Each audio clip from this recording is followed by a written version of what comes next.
ఉన్నవాళ్ళు పూలమాల, ఉన్నవాళ్ళు పూలమాల, విడి పువ్వులు ఉన్నవాళ్ళు విడి పువ్వులు, ఇవి రెండు లేని వాళ్ళు అక్షతలు తీసుకోండి. యోపాన్ పుష్పం వేద పుష్పవాన్ ప్రజావాన్ పుష్పవాన్ భవతి. శ్రీ ఓం ఓం ఓం ఓం ఓం. ఆ బియ్యం ప్లేట్ కింద పెట్టేయండి. పలకలు తీసుకోండి, పలకలు.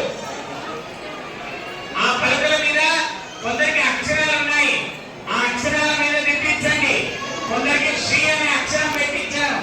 శ్రీ అనే అక్షరం వెనకాలకు సైడ్ గా నేను చెప్పే పదాలను రాయండి, గట్టిగా చెప్తూ రాయండి.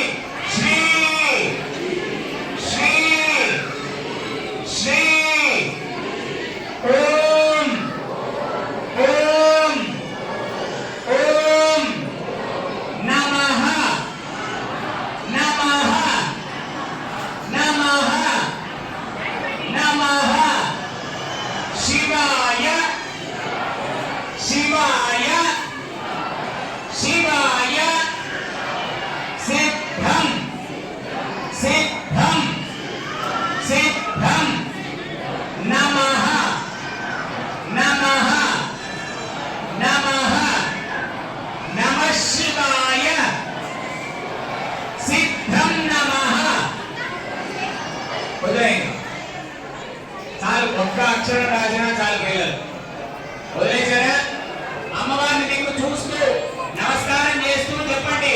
గురు బ్రహ్మ గురు విష్ణు గురుదేవో మహేశ్వరః గురు సాక్షాత్ పరబ్రహ్మ తస్మై శ్రీ శ్రీ